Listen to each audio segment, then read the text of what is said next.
Ruth 4-ാം അധ്യായം. റൂത്തിൻ്റെ വിവാഹം. ബോവാസ് നഗരവാതിൽക്കൽ ചെന്നു. അപ്പോൾ മുൻപ് പറഞ്ഞ ബന്ധു അവിടെ വന്നു. ബോവാസ് അവനോട് പറഞ്ഞു, സ്നേഹിത, ഇവിടെ വന്ന് അല്പനേരം ഇരിക്കൂ. അവൻ അങ്ങനെ ചെയ്തു. നഗരത്തിൽ നിന്ന് ശ്രേഷ്ഠന്മാരായ 10 പേരെ കൂടി ബോവാസ് വിളിച്ചുകൊണ്ടുവന്നു. ഇവിടെ ഇരിക്കുവിൻ എന്ന് അവരോടും പറഞ്ഞു.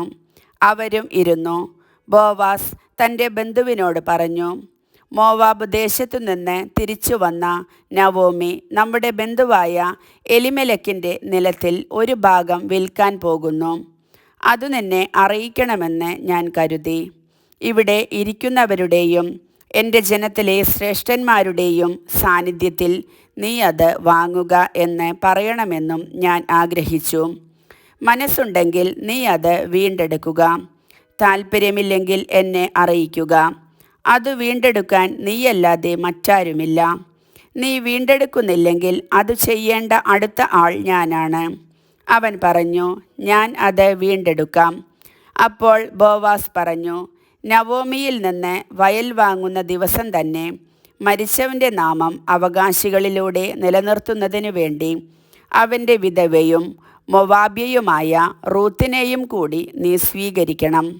അപ്പോൾ ബന്ധു പറഞ്ഞു, അത് സാധ്യമല്ല, കാരണം അതുവഴി എൻ്റെ അവകാശം നഷ്ടപ്പെടാൻ ഇടയാകും. വീണ്ടെടുക്കാനുള്ള അവകാശം നീ തന്നെ ഉപയോഗിച്ചു കൊള്ളുക. എനിക്കത് സാധ്യമല്ല. വീണ്ടെടുപ്പും കൈമാറ്റവും സംബന്ധിച്ച് ഇസ്രായേലിൽ മുൻപ് നിലവിലിരുന്ന നിയമം ഇതാണ്. ഇടപാട് സ്വീകരിക്കുന്നതിനു വേണ്ടി ഒരാൾ തൻ്റെ ചെരുപ്പൂരി മറ്റേയാളെ ഏൽപ്പിക്കും. ഇതായിരുന്നു ഇസ്രായേലിലെ നടപ്പ്. അതനുസരിച്ച് നീ വാങ്ങിക്കൊള്ളുക എന്ന് പറഞ്ഞ് ആ ബന്ധു തൻ്റെ ചെരുപ്പൂരി. അനന്തരം ബോവാസ് ശ്രേഷ്ഠന്മാരോടും മറ്റുള്ളവരോടും പറഞ്ഞു, എലിമെലെക്കിൻ്റേതും മഹ്ലോൻ, കിലിയോൻ എന്നിവരുടേതും ആയ എല്ലാം നവോമിയിൽ നിന്ന് ഇന്നു ഞാൻ വാങ്ങി എന്നതിന് നിങ്ങൾ സാക്ഷികളാണ്. മൊവാബ്യയും മഹ്ലോൻ്റെ വിധവയുമായ റൂത്തിനെ ഭാര്യയായി ഞാൻ സ്വീകരിക്കുന്നു. മരിച്ചവൻ്റെ നാമം സഹോദരന്മാരുടെ ഇടയിൽ നിന്നും ജന്മദേശത്തു നിന്നും മാഞ്ഞു പോകാതിരിക്കുന്നതിനും അനന്തരാവകാശികളിലൂടെ അത് നിലനിർത്തുന്നതിനും വേണ്ടിയാണിത്. ഇന്ന് നിങ്ങൾ അതിന് സാക്ഷികളാണ്. അപ്പോൾ ശ്രേഷ്ഠന്മാരും നഗരകവാടത്തിൽ നിന്നിരുന്നവരും പറഞ്ഞു, ഞങ്ങൾ സാക്ഷികളാണ്. കർത്താവ് നിന്റെ ഭവനത്തിലേക്ക് വരുന്ന സ്ത്രീയെ ഇസ്രായേൽ ജനത്തിന് ജന്മം കൊടുത്ത റാഹേൽ, ലയ എന്നിവരെ പോലെ ആക്കട്ടെ.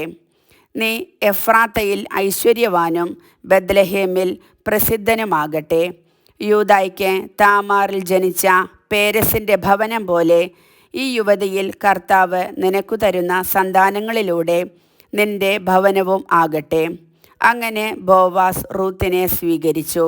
അവൾ അവൻ്റെ ഭാര്യയായി. അവൻ അവളെ പ്രാപിച്ചു. കർത്താവിൻ്റെ അനുഗ്രഹത്താൽ അവൾ ഗർഭിണിയായി ഒരു പുത്രനെ പ്രസവിച്ചു. അപ്പോൾ സ്ത്രീകൾ നവോമിയോട് പറഞ്ഞു, നിനക്ക് ഒരു പിന്തുടർച്ചാവകാശിയെ നൽകിയ കർത്താവ് വാഴ്ത്തപ്പെട്ടവനാകട്ടെ. ആ അവകാശി ഇസ്രായേലിൽ പ്രസിദ്ധി ആർജിക്കട്ടെ. അവൻ നിനക്ക് നവജീവൻ പകരും. വാർദ്ധക്യത്തിൽ നിനക്ക് താങ്ങായിരിക്കും. നിന്നെ സ്നേഹിക്കുന്നവളും 7 പുത്രന്മാരെക്കാൾ വിലപ്പെട്ടവളും ആയ നിന്റെ മരുമകളാണ് അവനെ പ്രസവിച്ചത്. നവോമി ശിശുവിനെ മാറോടണച്ചു. അവൾ അവനെ പരിചരിച്ചു. അയൽക്കാരായ സ്ത്രീകൾ നവോമിക്ക് ഒരു പുത്രൻ ജനിച്ചിരിക്കുന്നു എന്ന് പറഞ്ഞ് ഓബദ് എന്ന് അവന് പേരിട്ടു. അവൻ ദാവീദിൻ്റെ പിതാവായ ജസ്സയുടെ പിതാവാണ്. പേരസിൻ്റെ പിൻതലമുറക്കാർ ഇവരാണ്. പേരസ് ഹെബ്രോൻ്റെ പിതാവാണ്.